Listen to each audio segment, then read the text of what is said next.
when you mentioned that you were working for free, so I know this scenario. We also have kind of like a Czech version of Gordon Ramsay. That's how I got into actually caring about what I put in my mouth, for eating, because he had a show kind of like not Hell's Kitchen. What is it? Kitchen Nightmares, right? Where he goes into the restaurants and you see all the behind the scenes, how crappy the food is prepared, how the ingredients suck and everything. And he was also saying that he just wanted to get a job somewhere in like a big city and work for some famous skill chef, and he would do it for free. So yeah. Let's say that like this experience that like working for free is good, is maybe common in the culinary world. And I'm thinking like, if you think this is something that other people should look for, like regardless of the industry. Absolutely.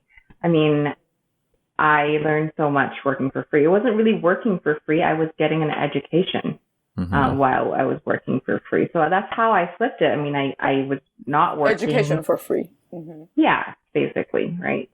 And you just have to kind of put that down in a way. The restaurant is always a place you can feed you. So that's always a good thing for food. And then also working in a restaurant, you can always find a job. There's so much turnover that I feel like that's something that it's a skill that I can always take with me no matter where I go. Whatever country always has a restaurant or like a food place that needs someone to cook. Mm-hmm. And it's also a hard job, so not a lot of people can do it. I guess you're doing the dietitian job when you're working for free, right? I was still doing the dietitian job. So once I got the cook title, I guess I didn't quit right away. So I tried to like, beef up my savings so then I wouldn't be too crazy. But I spent most of my time in the restaurant too. So it wasn't like I was lavishly spending things. I didn't really need to shop because you just wear chef clothes. And you eat at the restaurant too. You eat at the restaurant, and as a chef or as a cook, you will never get weekends off anyways. Like, it was weird to me that I was free on Fridays, Saturdays, and Sundays, because that was the busiest. And you're needed at the kitchen the most on the weekends. So I wouldn't really go out. And if you went out, you would go out with the industry, right? So everybody looked like crap, and it doesn't matter. So it's fine. Not look like crap, but like everybody knows that you just had a hard service, and in New York, it's not like you serve 100 people a night. You serve like 200 to 300 people a night, right? It's that crazy.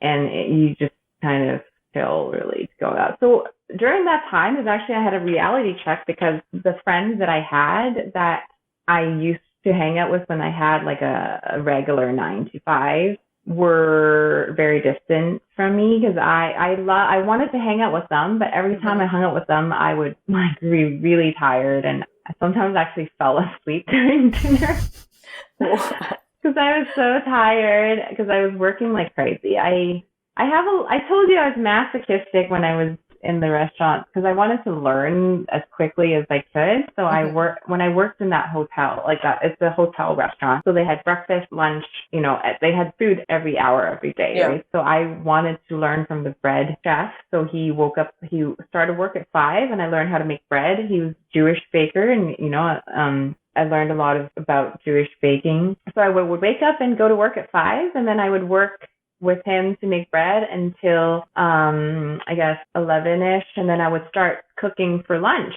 Yeah. And then, or I would waitress during lunch, and then I would go back into the kitchen for dinner cooking. So I was there literally like from 5 a.m. to like midnight every day. More than 9 to 5. Same thing.